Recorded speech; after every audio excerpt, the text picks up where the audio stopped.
সোলেহ আলাইহিস সালাতু ওয়াস সালাম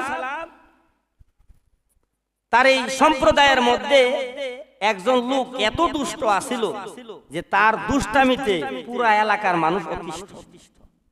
কি কথা বুঝেন নাই? তার অত্যাচারে মানুষ কি অতিষ্ঠ। এর থেকে এখন আমরা নিরাপত্তা চাই। সকলে মিলে, এলাকার সকলে মিলে সোলেহ আলাইহিস সালাতু ওয়াস সালামের কাছে গেলেন। পয়গম্বর সোলেহ আলাইহিস সালাতু ওয়াস সালাম কাছে গিয়ে বললেন, এর অত্যাচার থেকে তো আর আমরা রেহাই পাইতেছি না, এর থেকে আমাদের মুক্তির ব্যবস্থা করেন। সোলেহ আলাইহিস সালাতু ওয়াস সালাম বললেন, যাও, চলে যাও, এ থেকে তোমরা নিরাপদ হয়ে যাবে। সকল লোক চলে গেছে। সকল লোক চলে যাওয়ার পর এই লোকটা যদিও দুষ্ট ছিল, কিন্তু জঙ্গল থেকে লাকড়ি সংগ্রহ করে, শুকনা লাকড়ি সংগ্রহ করে বাজারে বিক্রি করত। এটা ছিল তার পেশা। এর ফাঁকাফাঁকি সমাজের মধ্যে যত ধরনের বলে বিশৃঙ্খলা আছে, অশান্তির মূল কারণ, মূল নায়ক ছিল। সে প্রতিদিনের ন্যায় সকালবেলা বনে বলে লাকড়ি সংগ্রহ করার জন্য যায়। লাকড়ি সংগ্রহ করে বিকাল সকালে গেছে সোলেহ আলাইহিস সালাতু ওয়াস সালামের কাছে। তো এখন বিকাল বেলা দেখে যে এত বিকাল বেলাও বাজারে এদিক সেদিক ঘোরাফেরা করতেছে। আবার তারা সোলেহ আলাইহিস সালাতু ওয়াস সালামের কাছে আসছে যে এই লোকটার থেকে আমরা নিরাপত্তা চাইলাম, মুক্তি চাইলাম, আপনার কি ব্যবস্থা বললেন? তো সোলেহ আলাইহিস সালাতু ওয়াস সালাম আশ্চর্য হয়ে গেছে, লোকটা কি এখনো জীবিত আছে? এই লোকটা এখনো জীবিত আছে? বলে, হ্যাঁ, শত জীবিত আছে। সোলেহ সালাতু ওয়াস সালাম মিলাইতে পারতেছে না। আমি যে বড় দোয়া করছি, আল্লাহ তো তার কি করার দরকার, দুনিয়া থেকে নেওয়ার দরকার। পয়গম্বর দোয়া করতে দেরি হয়, কবুল হইতে কি হয় না? এই লোকটাকে ডাকো। লোকটাকে ডেকে সোলেহ আলাইহিস সালাতু ওয়াস সালামের কাছে নিয়ে আসছে। নিয়ে আসার পরে বলে, তুমি কোথায় গিয়েছিলে? বলে, বনে কাঠ কাটতে গিয়েছিলাম। বলে, তোমার বাসা থেকে নিয়ে বনে কাঠ কাটার এই সময়টুকুর ভিতরে তুমি কোনো ধরনের বিশেষ কোনো একটা নেক আমল করছো কিনা একটু খেয়াল করো। অনেক খেয়াল করার পরে বলে, হ্যাঁ, একটা ব্যতিক্রম কাজ হয়েছে আজ আমার দ্বারা। আমি যখন ঘর থেকে বাহির হয়ে অর্ধপথ পর্যন্ত গিয়েছি, আমি দুপুরে তো বাড়িতে খাই না, 2টা রুটি নিয়েছি। আর প্রতিমধ্যে এক ভিক্ষুক আমার কাছে 2 হাত বাড়িয়ে দিয়ে বলে, আমি কাল থেকে কিছু খাই না, পেটের জ্বালা, ক্ষুধার জ্বালা আর আমি সহ্য করতে পারতেছি না। আমার পেট পিঠের সাথে লেগে গিয়েছে। আমি তার দিকে তাকাইলাম, তার ভিতরে সে আলামত পেলাম। আমার দয়া হলো, আমি 2টা রুটি থেকে একটা রুটি তাকে আমি দান করে দিলাম, আর বাকি একটা রুটি আমি। সোলেহ আলাইহিস সালাতু ওয়াস সালাম বলে, তুমি বাজার থেকে যা আসছো, তুমি যে বাজার থেকে বলে এর কাঠ কেটে যা আসছো, বলে এই কাঠের যে লাকড়ির বোঝা সেটা কোথায়? বলে, সে বোঝা তো আমার বাড়িতে, সেটা তো বাঁধা, এখনো খুলি নাই। এর মধ্যেই আপনার এই সম্প্রদায়ের লোক আমাকে ডেকে আপনার কাছে নিয়ে আসছে। এরপর সোলেহ আলাইহিস সালাতু ওয়াস সালাম বলল, চলো। সবাই মিলে ওই দুষ্ট লোকের সাথে তার বাড়িতে গেল। বাড়িতে যাওয়ার পর বলল, তোমার বোঝা খুলো। লম্বা লম্বা কালো কালো লাকড়ি, আর এই লাকড়ি খোলার পর লাকড়ির মতো একটা বিষধর কালো সাপ আর একটা লাকড়ির উপর তার দাঁত দাবাইয়া দিয়া কামড় দিয়া বসে আছে।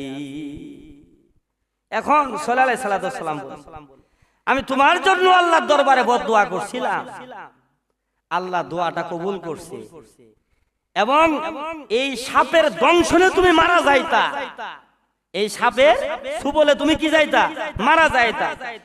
পথিমধ্যে আসার সময় ওই ভিক্ষুকের প্রতি দয়া কইরা একটা রুটি যে তুমি দান করছো, এই এক রুটি দানের পরিবর্তে এই বিষধর সাপের সুবল থেকে, মন্দ মৃত্যু থেকে, অপমৃত্যু থেকে দানের ওসিলায় আল্লাহ তোমারে বাঁচায় দিয়েছে। কোন সুবহান। হাদিস শরীফের মধ্যে বিশ্বনবী সাল্লাল্লাহু আলাইহি সাল্লাম বলেন, ইন্নাস সাদাকাতা, নিশ্চয় সদকা, দান সদকা, লা তুতফিউ কদবার রব্বি, বলে আল্লাহর রাগকে একদম নিভায়া দেয়। সুবহানাল্লাহ কইবেন না?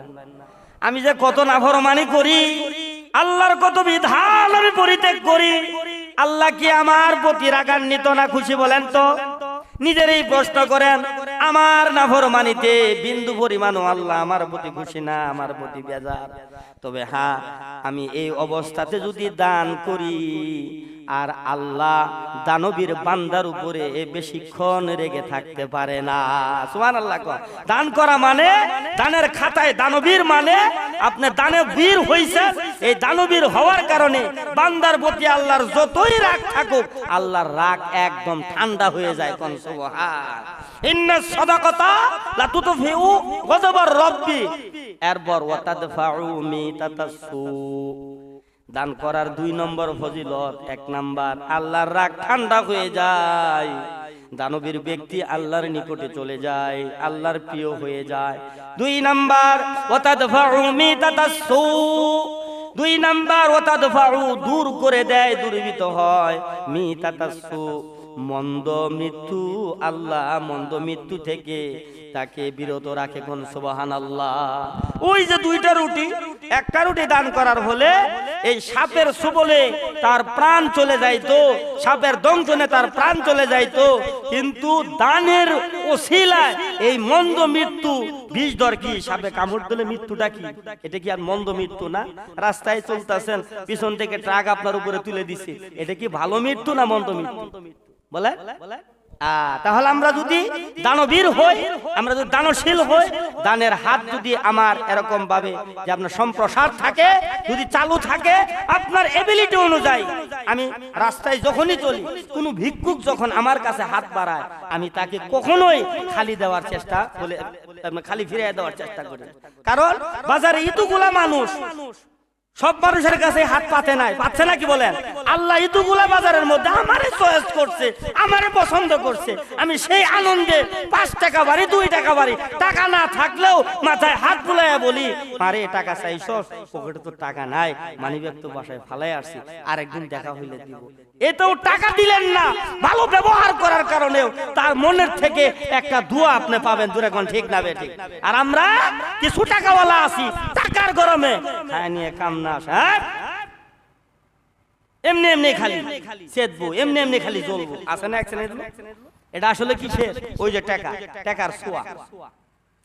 একটা হাতি যাইতেছিল, বলে রাজার হাতি। কি কিসের হাতি বলে? এই ঘটনাটা আজকে নাবি আগামী জুমায় বলবো।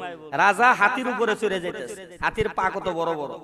এখন রাজা যেখানে নামবে, যেই জায়গায় রাজা নামবে পা ফেলবে, ওই জায়গায় রাজা লক্ষ্য করতেছে একটা ছোট্ট গর্ত থেকে একটা ব্যাঙ বের হইছে। কি বের হইছে? একটা ব্যাঙ বের হইছে। ব্যাঙ বের হয়ে এত বড় প্রাণী একটা বলে হাতি, চাইনিজ একটা শট দিছে, একটা লাথি দিছে। কি দিছে? বাচ্চা হাতি থেকে নিচে নামছে, এর এত বড় সাহস, এর এই সাহস কি করে হয় যে কিনা হাতি খালি পাটা খালি যদি তার উপরে যদি খালি ছাইরে দেয় কি হয়ে যাবে? কন্ত দিই, হ্যাঁ একদম শেষ, নারী বুড়ি কোনো অস্তিত্বই খুঁজে পাওয়া যাবে না।